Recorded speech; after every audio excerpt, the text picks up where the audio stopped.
اعوذ باللہ من الشیطان الرجیم، بسم اللہ الرحمن الرحیم۔ رب اشرح لی صدری ویسر لی امری واحلل عقدۃ من لسانی یفقہوا قولی۔ یا ایھا الناس اعبدوا ربکم الذی خلقکم، اے لوگو بندگی کرو اپنے رب کی جس نے پیدا کیا تم کو، والذین من قبلکم، اور ان کو جو تم سے پہلے تھے، لعلکم تتقون، تاکہ تم پرہیزگار بن جاؤ۔ الذی جعل لکم الارض فراشا، جس نے بنایا واسطے تمہارے زمین کو بچھونا، والسماء بناء، اور آسمان کو چھت، وانزل من السماء ماء، اور اتارا آسمان سے پانی، فاخرج به من الثمرات رزقا، پھر نکالے اس سے میوے تمہارے کھانے کو، رزقا لکم، تمہارے کھانے کو، فلا تجعلوا للہ اندادا، سو نہ ٹھہراؤ کسی کو اللہ کے مقابل، وانتم تعلمون، اور تم تو جانتے ہو۔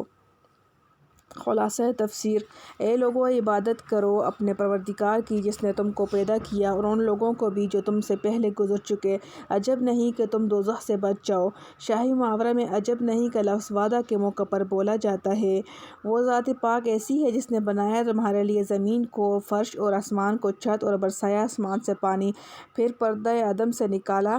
بذریعہ اس کے پانی کے پھلوں سے، یعنی غذا کو تم لوگوں کے واسطے۔ اب تو مت ٹھہراؤ اللہ پاک کے مقابل، اور تم تو جانتے بوجھتے ہو، یعنی یہ جانتے ہو کہ یہ تمام تصرفات خدا تعالیٰ کے سوا کوئی کرنے والا نہیں، پھر خدا کے مقابلہ میں دوسری چیزوں کو معبود بنانا کیسے درست ہو سکتا ہے؟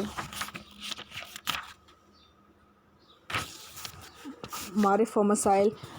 ربط آیات: سورہ بقرہ کی دوسری آیت میں اس دعا و درخواست کا جواب تھا جو سورہ فاتحہ میں آئی ہے، یعنی اہدنا الصراط المستقیم، یعنی جو صراط مستقیم تم طلب کرتے ہو وہ اس کتاب میں ہے، کیونکہ قرآن کریم اول سے آخر تک صراط مستقیم ہی کی تشریح ہے۔ اس کے بعد قرآنی ہدایات کو قبول کرنے اور نہ کرنے کے اعتبار سے انسان کے تین گروہوں کو بیان کیا گیا۔ پہلی تین آیات میں مومنین متقین کا ذکر ہوا جنہوں نے ہدایات قرآنی کو اپنا نصب العین بنا لیا۔ بعد کی دو آیتوں میں اس گروہ کا ذکر کیا گیا جس نے کھلے طور پر اس ہدایت کی مخالفت کی۔ اس کے بعد 13 آیتوں میں اس خطرناک گروہ کے حالات بیان کیے گئے جو حقیقت میں تو قرآنی ہدایات کے مخالف تھے، مگر دنیا کی ذلیل اغراض یا مسلمانوں کو نقصان پہنچانے کے خیال سے اپنے کفر و مخالفت کو چھپا کر مسلمانوں میں شامل رہتے اور اپنے آپ کو مسلمان ظاہر کرتے۔ اسی طرح سورہ بقرہ کی ابتدائی 20 آیتوں میں ہدایت کے قبول کرنے اور نہ کرنے کے معیار پر کل انسانوں کو تین گروہوں میں بانٹ دیا، جس میں اس طرف بھی اشارہ پایا گیا کہ انسانوں کی گروہی اور قومی تقسیم نسب اور وطن یا زبان یا رنگ کی بنیادوں پر معقول نہیں، بلکہ اس کی صحیح تقسیم مذہب کی بنیاد پر ہے کہ اللہ تعالیٰ اور اس کی ہدایات کو ماننے والے ایک قوم اور نہ ماننے والے دوسری قوم، جس کو سورہ مجادلہ میں حزب اللہ اور حزب الشیطان کا نام دیا گیا ہے۔ غرض سورہ بقرہ کی ابتدائی 20 آیتوں میں قرآنی ہدایات کو نہ ماننے اور یا نہ ماننے کی بنیاد پر انسان کو تین قوموں میں تقسیم کر کے ہر ایک کا کچھ حال بیان فرمایا گیا۔ اس کے بعد مذکورہ 21ویں اور 22ویں آیتوں میں تینوں گروہوں کو خطاب کر کے وہ دعوت پیش کی گئی جس کے لیے قرآن نازل ہوا، اور اس میں مخلوق پرستی سے باز آنے اور ایک خدا کی عبادت کرنے کی طرف دعوت ایسے انداز سے دی گئی ہے کہ اس میں دعوے کے ساتھ واضح دلائل بھی موجود ہیں جن میں ادنیٰ سمجھ بوجھ والا انسان بھی ذرا سا غور کرے اور توحید کے اقرار پر مجبور ہو جائے۔ پہلی آیت میں یا ایھا الناس سے خطاب شروع ہوا۔ لفظ الناس عربی زبان میں مطلق انسان کے معنی میں آتا ہے، اس لیے مذکورہ تینوں گروہ اس میں داخل ہیں جن کو مخاطب کر کے ارشاد فرمایا: اعبدوا ربکم، عبادت کے معنی ہے اپنی پوری طاقت مکمل فرمانبرداری میں صرف کرنا اور خوف و عظمت کے پیش نظر نافرمانی سے دور رہنا۔ روح البیان۔ اور لفظ رب پروردگار کے ہیں جس کی پوری تشریح پہلے گزر چکی ہے۔ ترجمہ یہ ہوا عبادت کرو اپنے رب کی۔ یہاں پر لفظ رب کی جگہ لفظ اللہ یا اسماء الحسنی میں سے کوئی اور نام بھی لایا جا سکتا تھا، مگر ان میں سے اس جگہ لفظ رب کا انتخاب کرنے میں یہ حکمت ہے کہ اس مختصر سے جملے میں دعوے کے ساتھ دلیل بھی آ گئی، کیونکہ عبادت کی مستحق صرف وہی ذات ہو سکتی ہے جو انسان کی پرورش کی کفیل ہو، جو اس کو ایک قطرہ سے تدریجی تربیت کے ساتھ ایک بھلا چنگا سمیع بصیر عقل و ادراک والا ماہر انسان بنا دے اور اس کی بقا و ارتقاء کے وسائل مہیا کرے۔ اور یہ ظاہر ہے کہ انسان کتنا ہی جاہل ہو، اپنی بصیرت کو برباد کر چکا ہو، جب بھی ذرا غور کرے گا تو اس کو یقین کرنے میں اسے ہرگز تامل نہیں ہوگا کہ یہ شان ربوبیت بجز حق تعالیٰ کے اور کسی میں نہیں، اور انسان پر یہ مربیانہ انعامات اور نہ کسی پتھر کے تراشے ہوئے بت نے کیے ہیں اور نہ کسی اور مخلوق نے، اور وہ کیسے کرتے جب کہ وہ سب خود اپنے وجود و بقا میں اسی ذات واحد کے محتاج ہیں۔ ایک محتاج دوسرے محتاج کی کیا حاجت روائی کر سکتا ہے، اور اگر ظاہری طور پر کرے بھی تو وہ بھی در حقیقت اسی ذات کی تربیت ہوگی جس کی طرف یہ دونوں محتاج ہیں۔ خلاصہ یہ کہ اس جگہ لفظ رب لا کر یہ واضح کر دیا گیا ہے جس ذات کی عبادت کی طرف دعوت دی گئی ہے اس کے سوا کوئی دوسری ہستی عبادت کی مستحق ہو ہی نہیں سکتی۔ اس جملہ میں انسانوں کی تینوں گروہوں کو خطاب ہے اور ہر خطاب کے لیے اس جملہ کا معنی و مطلب جدا ہے۔ مثلاً جب کہا گیا کہ اپنے رب کی عبادت کرو تو کفار کے لیے اس خطاب کے معنی یہ ہوئے کہ مخلوق پرستی چھوڑ کر توحید اختیار کرو، اور منافقین کے لیے اس کے یہ معنی ہوئے کہ نفاق چھوڑ کر اخلاص پیدا کرو، گناہگار مسلمانوں کے لیے معنی یہ ہوئے کہ گناہ سے باز آؤ اور کامل اطاعت اختیار کرو، اور متقی مسلمانوں کے لیے اس جملہ کے یہ معنی ہوئے کہ اپنی اطاعت اور عبادات پر ہمیشہ قائم رہو اور اس میں ترقی کی کوشش کرو۔ روح البیان۔ اس کے بعد رب کی چند صفات خاصہ کا ذکر کر کے اس مضمون کی مزید توضیح فرما دی گئی۔ ارشاد ہوتا ہے الذی خلقکم والذین من قبلکم، یعنی تمہارا پروردگار وہ ہے جس نے تمہیں پیدا کیا اور ان قوموں کو بھی جو تم سے پہلے گزر چکی ہیں۔ اس میں رب کی وہ صفت بتلائی گئی ہے کہ جو اللہ جل شانہ کے سوا کسی مخلوق میں پائے جانے کا کسی کو وہم و گمان نہیں ہو سکتا، کہ نیست سے ہست اور نابود سے بود کرنا، پھر بطن مادر کی تاریکیوں اور گندگیوں میں ایسا حسین و جمیل پاک و صاف انسان بنا دینا کہ فرشتے بھی اس کی پاکی پر رشک کریں، یہ سوائے اس ذات کا حق کے کسی کا کام ہو سکتا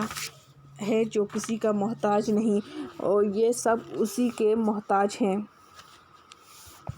اس آیت میں خلقکم کے ساتھ الذین من قبلکم کا اضافہ کر کے ایک تو یہ بتلا دیا کہ تم اور تمہارے آباء و اجداد یعنی تمام بنی نوع انسان کا خالق وہی پروردگار ہے۔ دوسرے صرف من قبلکم کا ذکر فرمایا، من بعدکم یعنی بعد میں پیدا ہونے والے لوگوں کا ذکر نہیں کیا۔ اس میں اس کی طرف بھی اشارہ ہو گیا کہ امت محمدیہ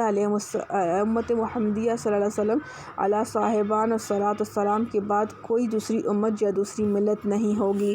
کیونکہ خاتم النبیین صلی اللہ علیہ وسلم کے بعد نہ کوئی نبی مبعوث ہوگا نہ اس کی کوئی جدید امت ہوگی۔ اس کے بعد اسی آیت کا آخری جملہ ہے لعلکم تتقون، یعنی دنیا میں گمراہی اور آخرت میں عذاب سے نجات پانے کی امید تمہارے لیے صرف اسی صورت میں ہو سکتی ہے کہ توحید کو اختیار کرو اور شرک سے باز آؤ۔ پھر دوسری آیت میں رب کی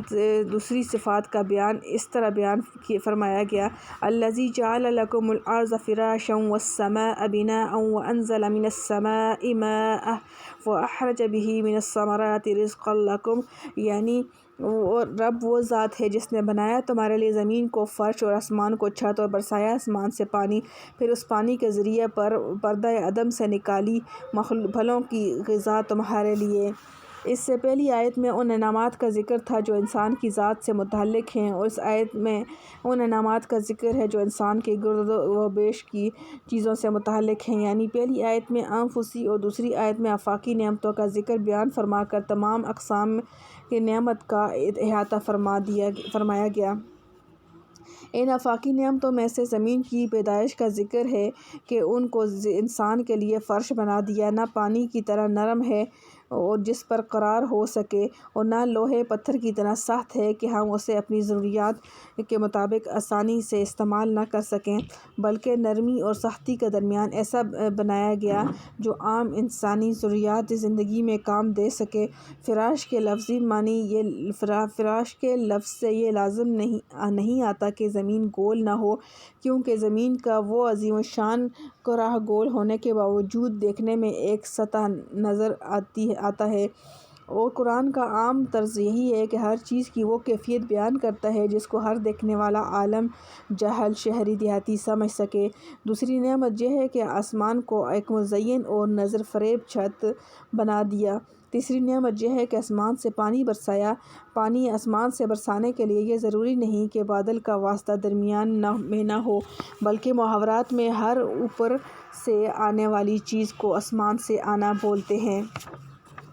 خود قرآن کریم نے متعدد مقامات میں بادلوں سے پانی برسانے کا ذکر فرمایا ہے۔ مثلاً ارشاد ہے، اَأَنتُمْ أَنزَلْتُمُوهُ مِنَ الْمُزْنِ أَمْ نَحْنُ الْمُنزِلُونَ، کیا بارش کا پانی سفید بادلوں سے تم نے اتارا ہے یا ہم ہیں اس کے اتارنے والے۔ دوسری جگہ ارشاد ہے، وَأَنزَلْنَا مِنَ الْمُعْصِرَاتِ مَاءً ثَجَّاجًا، ہم نے پانی اتارا بھرے ہوئے بادلوں سے پانی کا ریلا۔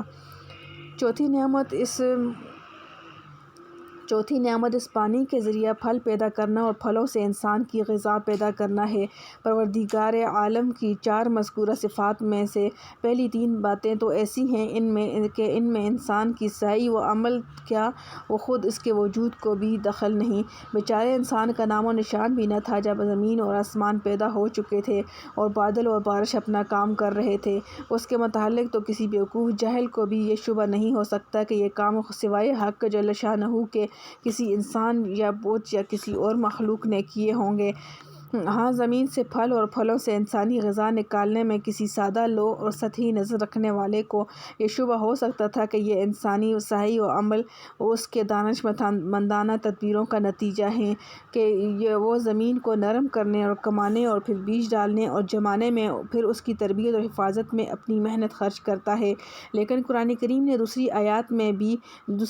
میں اس کو بھی صاف کر دیا کہ انسان کی سعی اور محنت درخت اگانے یا پھل نکالنے میں قطعاً کوئی دخل نہیں، بلکہ اس کی ساری تدبیروں اور محنتوں کا حاصل رکاوٹوں کو دور کرنے سے زیادہ کچھ نہیں۔ یعنی انسان کا کام صرف اتنا ہی ہے کہ پیدا ہونے والے درخت کی راہ میں رکاوٹیں دور کرے اور بس۔ غور کیجئے، زمین کا کھودنا، اس میں ہل چلانا، اس میں سے جھاڑ چنگاڑ کو دور کرنا، اس میں کھاد ڈال کر زمین کو نرم کرنا جو کاشتکاروں کا ابتدائی کام ہے، اس کا حاصل اس کے سوا کیا ہے کہ بیج یا گٹلی کے اندر سے جو نازک کمپل قدرت خداوندی سے نکلے گی، زمین کی سختی یا کوئی جھاڑ چنگاڑ اس پر کی راہ میں حائل نہ ہو جائیں۔ بیج میں کمپل نکالنے، اس میں پھول پتیاں پیدا کرنے میں اور اس بیچارے کا کاشتکار کی محنت کا کیا دخل ہے۔ اسی طرح کاشتکار کا دوسرا کام زمین میں بیج ڈالنا، پھر اس کی حفاظت کرنا، پھر جو کمپل نکلے اس کی سردی، گرمی اور جانوروں سے حفاظت کرنا ہے۔ اس کا حاصل اس کے سوا کیا ہے کہ قدرت خداوندی سے پیدا ہونے والی کمپلوں کو ضائع ہونے سے بچایا جائے۔ ان سب کاموں کو کسی درخت کے نکلنے یا پھلنے پھولنے میں بجز رفع موانے کے اور کیا دخل ہے؟ ہاں، پانی سے جمنے والے بیج کی اور ان سے نکلنے والے درخت کی غذا تیار ہوتی ہے، اسی سے وہ پھلتا پھولتا ہے، لیکن پانی کاشتکار کا پیدا کیا ہوا نہیں۔ اس میں بھی کاشتکار کا کام صرف اتنا ہے کہ قدرت کے پیدا کیے ہوئے پانی کو قدرت ہی کے پیدا کیے ہوئے درخت تک ایک مناسب وقت میں اور مناسب مقدار میں پہنچا دے۔ آپ نے دیکھ لیا کہ درخت کی پیدائش اور اس کے پھلنے پھولنے میں اول سے آخر تک انسان کی محنت اور تدبیر کا اس کے سوا کوئی اثر نہیں کہ نکلنے والے درخت کے راستے سے روڑے ہٹا دے یا اس کو ضائع ہونے سے بچا لے۔ باقی رہی درخت کی پیدائش اور اس کا بڑھنا اور اس میں پتے اور شاخیں، پھر پھول اور پھل پیدا کرنا، سو اس میں سوائے خدا تعالیٰ کی قدرت کے اور کسی کو کوئی دخل نہیں۔ اس مضمون کو قرآن کریم نے اس طرح بیان فرمایا ہے، أَفَرَأَيْتُم مَّا تَحْرُثُونَ أَأَنتُمْ تَزْرَعُونَهُ أَمْ نَحْنُ الزَّارِعُونَ، بتلاؤ جو کچھ تم بوتے ہو اسے تم اگاتے ہو یا ہم اگانے والے ہیں۔ قرآن کریم کے اس سوال و جواب کا انسان کے پاس بجز اس کے اور کیا ہے کہ بلا شبہ اللہ تعالیٰ ہی ان سب درختوں کو اگانے والے ہیں۔ اس تفصیل سے یہ واضح ہو گیا جس طرح زمین اور آسمان کی پیدائش اور برق و باران کے منظم سلسلہ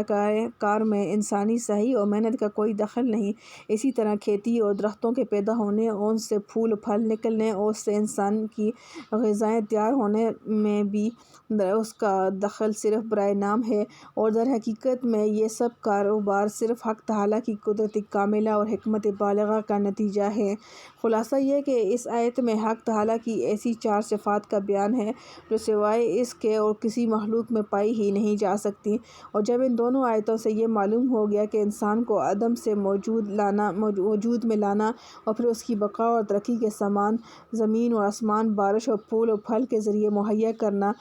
سوائے